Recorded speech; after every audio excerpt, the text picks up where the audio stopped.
బులెటిన్లో మరో breaking news చూస్తున్నా. ముంబైలో ఘోర ప్రమాదం జరిగింది. బోట్ ప్రమాదంలో 13 మంది మరణించినట్లు మహారాష్ట్ర ముఖ్యమంత్రి దేవేంద్ర ఫడ్నవీస్ ప్రకటించారు. 101 మందిని కాపాడినట్లు ఆయన వెల్లడించారు. గేట్వే ఆఫ్ ఇండియా నుంచి ఎలిఫెంటా దీవులకు పర్యాటకులతో వెళుతున్న ఫెర్రీ బోట్ను స్పీడ్ బోట్ వేగంగా ఢీకొట్టింది.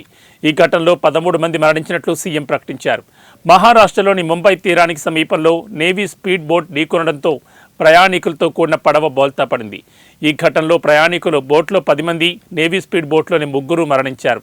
నీల్కమల్ ఫెర్రీ అనే ప్యాసింజర్ బోట్లో సిబ్బందితో సహా మొత్తం 110 మంది ఉన్నారు. ఘటన జరిగిన వెంటనే సహాయక చర్యలు ప్రారంభించి మొత్తం 101 మందిని రక్షించారు.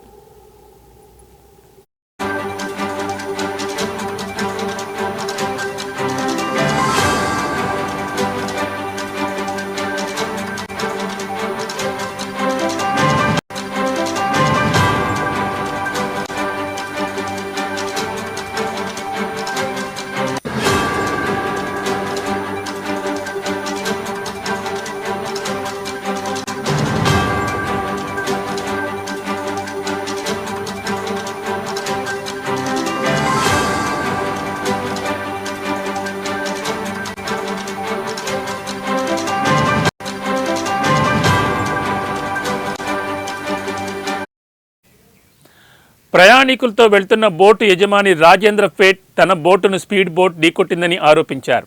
తన పడవలో మొత్తం 84 మంది ప్రయాణించొచ్చని, అందులో 80 మంది ఉన్నారని తెలిపారు. అయితే బోటులో 100 మందికి పైగా ఉన్నట్లు ఆ తర్వాత విషయం బయటకొచ్చింది. ప్రమాదం జరిగిన సమయంలో నీల్కమల్ అనే బోటు ముంబైకి సమీపంలోని ప్రముఖ పర్యాటక ప్రాంతమైన ఎలిఫెంటా ద్వీపానికి వెళుతుండగా సాయంత్రం 4 గంటల సమయంలో నేవీ స్పీడ్ బోట్ ఢీకొట్టిందని పోలీసు అధికారి ఒకరు తెలిపారు. స్పీడ్ బోట్ డ్రైవర్ అదుపు తప్పి ప్రమాదానికి గురైనట్లు సమాచారం. ప్రయాణికుల బోట్ను స్పీడ్ బోట్ ఢీకొట్టినట్లు సమాచారం అందిన వెంటనే సహాయక చర్యలు చేపట్టారు. నివేదికల ప్రకారం మొత్తం 110 మందిలో 101 మందిని రక్షించారు. 10 మంది పౌరులు, 3 నావికులు మరణించారు. ఈ ఘటనలో మృతుల కుటుంబాలకు ప్రభుత్వం పరిహారం ప్రకటించింది.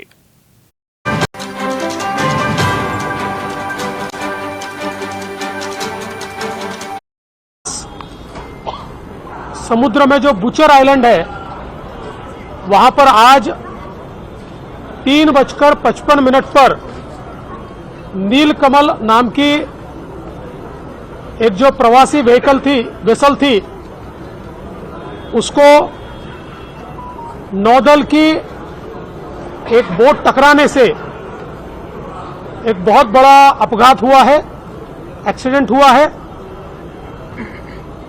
इस एक्सीडेंट में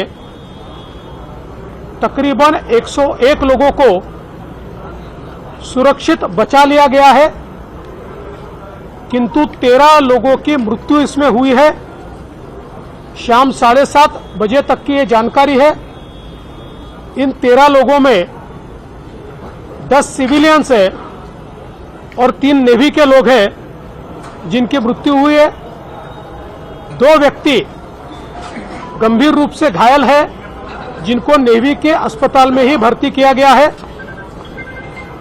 नेवी, कोस्ट गार्ड और पुलिस इन्होंने 11 क्राफ्ट और 4 हेलीकॉप्टर्स के माध्यम से बचाव कार्य करके तेजी से लोगों को बचाने का प्रयास किया है।